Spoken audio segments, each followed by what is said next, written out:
Olá, eu sou o Lorival Santana, você está no Earth News Terra e esta semana nós estamos com a Nathalie Unterstel, presidente do Instituto Talanoa, do Rio de Janeiro, que estuda políticas públicas relacionadas com as mudanças climáticas, ela que pertence ao painel Green Climate Fund, que é o maior fundo dedicado a esse tema e tem experiência também, especialista em negociações climáticas, está voltando da COP27 no Egito. Esse é o nosso terceiro episódio. No primeiro, a gente falou sobre o avanço que representou a aceitação dos países ricos da criação de um fundo de perdas e danos. No segundo episódio, a gente falou sobre o Brasil, a participação do presidente eleito, as potencialidades que se abrem, as negociações que vêm por aí entre o governo federal e os governos dos estados amazônicos. Se você perdeu esses episódios, você pode ir na nossa plataforma no YouTube ou em qualquer aplicativo de podcast. Nathalie, agora a gente viu que também não houve progressos, por outro lado, na questão dos fósseis, né? Ali aquela dificuldade de incluir o gás e o petróleo, só o carvão que foi mantido. E é claro que entre a COP26 e a COP27 tem a guerra da Ucrânia, né? A agressão russa à Ucrânia que levou a Europa, os Estados Unidos e outros países a banirem gradualmente o uso do gás e, em parte, substituir pelo carvão. Nesse contexto mais global, como fica essa dificuldade de lidar com esses combustíveis fósseis que, afinal, são responsáveis pela situação em que nos encontramos, Nathalie?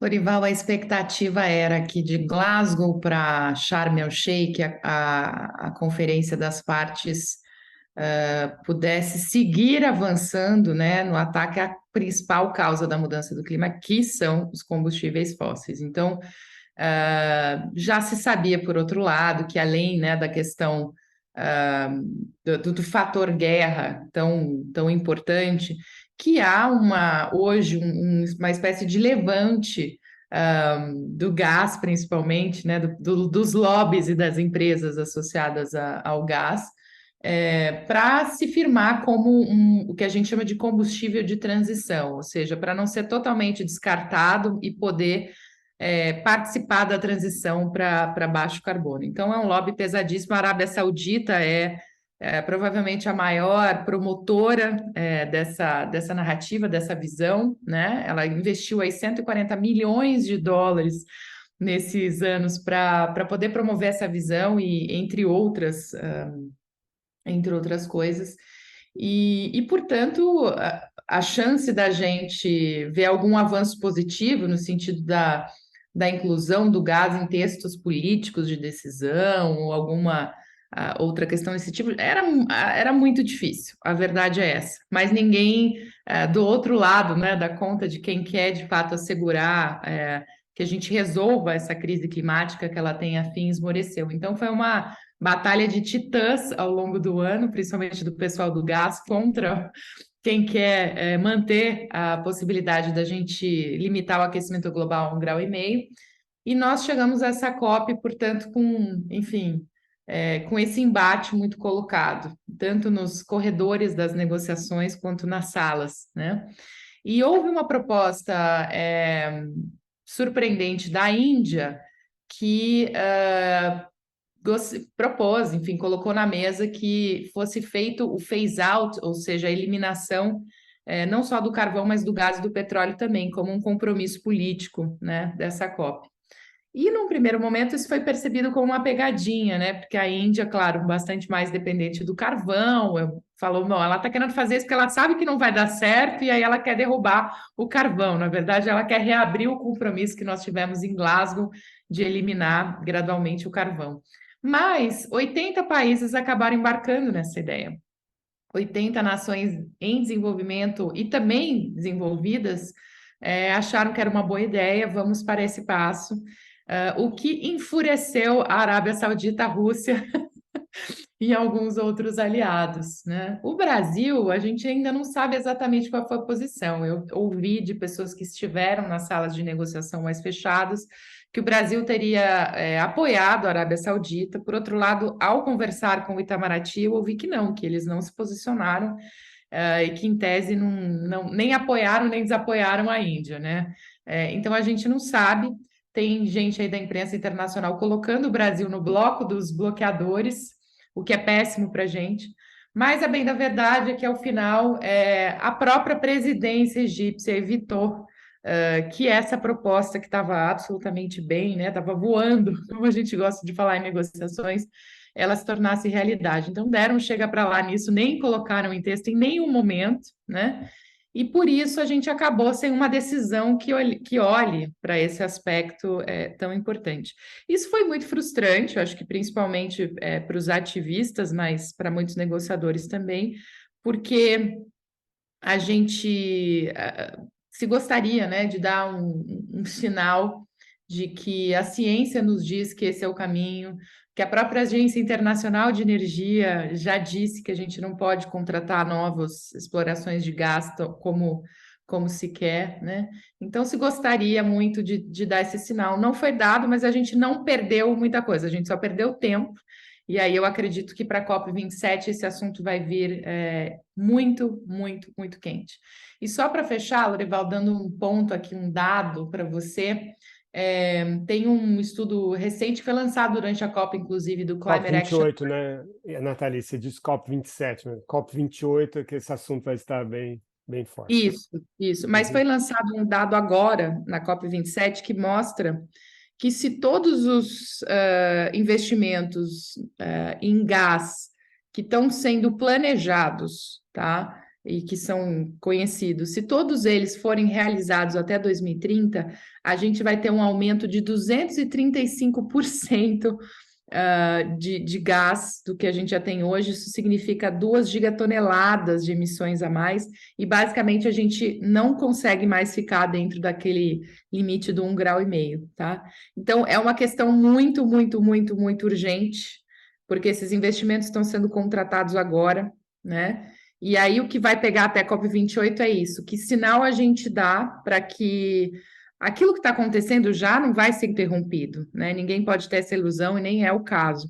Mas para que esses novos investimentos eles sejam compatíveis com o Acordo de Paris. Isso vale para o Brasil, né? Você deve saber que aqui tem um lobby que venceu e conseguiu garantir que 8 gigawatts sejam contratados de gás aí em forma de térmicas para a nossa matriz elétrica nos próximos anos, o que é absolutamente sem sentido, né, para um país como o Brasil, que vai passar de renovável para fósseis.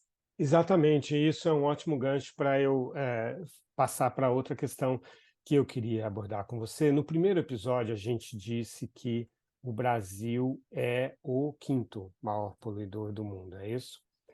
Isso, hoje. Em torno de metade dessa poluição vem da queima da floresta, não é isso mesmo? O dado que eu tinha era 46%, mas acho que aumentou porque a floresta está sendo queimada como se não houvesse amanhã, né? Nos últimos anos cresceu muito o desmatamento e também as queimadas.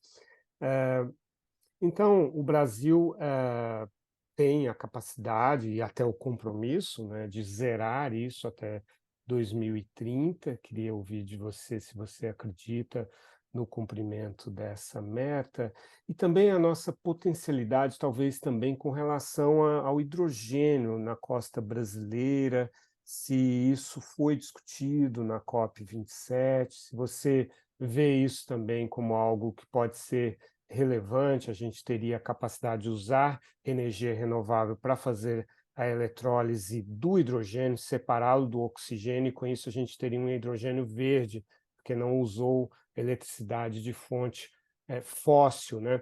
Então, essas duas questões. Temos capacidade de zerar nosso desmatamento, o que reduziria, no mínimo, pela metade as nossas emissões, e temos também essa potencialidade de atrair investimentos não só para a floresta verde, mas também para a chamada Amazônia Azul. Lorival, a gente tem a chance de reduzir entre 65% e 82% das emissões brasileiras até 2030. E se a gente fizer isso, a gente provavelmente se coloca aí em primeiro lugar da fila dos países que vão zerar suas emissões antes de 2050. Então, a gente tem. E dá para fazer isso sem inventar nenhuma tecnologia nova, sem depender de hidrogênio e a baixo custo. Existe uma iniciativa que chama Clima e Desenvolvimento, que veio trabalhando aí tanto com especialistas quanto com lideranças, né, de governadores a lideranças indígenas e outros, para tentar formar essas visões. E a gente chegou a esse super interessante potencial. E o que a gente precisa para chegar lá, né, são três coisas. Você tem que reduzir radicalmente o desmatamento, não só na Amazônia, mas até na Mata Atlântica, onde voltou a crescer, sem, enfim, precisar. Colocar um pouco aí de reflorestamento, restauração florestal e botar um preço no carbono, nas emissões aí de energia e indústria, tá? Nem é um preço tão alto. Fazendo essas três coisas, a gente consegue essa boa evolução. E consegue fazer os 82% de redução se zerar o desmatamento na Amazônia e na Mata Atlântica. É difícil zerar, mas é possível, porque significa parar o desmatamento, né? Hoje, boa parte do desmatamento ilegal, quer dizer, 99% do desmatamento é ilegal na Amazônia. Ou seja, você combate a ilegalidade, você vai conseguir reduzir muito drasticamente isso. A gente sabe que tem muito a ver com esses sinais, né? O governo Bolsonaro ele deu muitos sinais que acabaram alimentando o desmatamento. Uma vez que você tira esse ruído, essa variável, a expectativa é que você já mexa bastante com isso.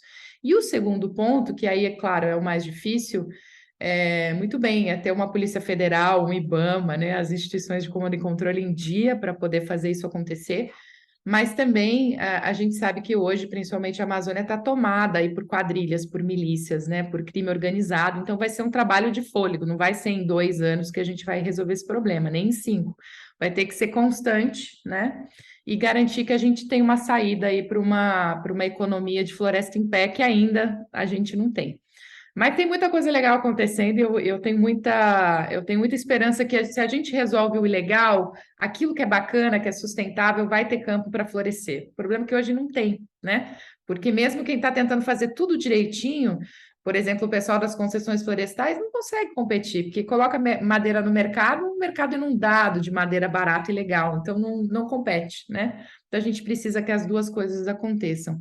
E sobre a questão do hidrogênio, eu acho que é bastante promissor. Eu tenho visto até um interesse assim muito, muito, muito alto dos governadores no Nordeste. Eles estão muito entusiasmados com essa possibilidade, né, de desenvolver clusters industriais e ligar o hidrogênio verde enfim, com atividades econômicas. Alguns falam de exportação, mas o que eu tenho visto de dados, por exemplo, os estudos da Kennedy School de Harvard, falam que não veio o Brasil como exportador, e sim mais um player que vai, enfim, jogar para o seu mercado interno, mas as perspectivas são muito boas.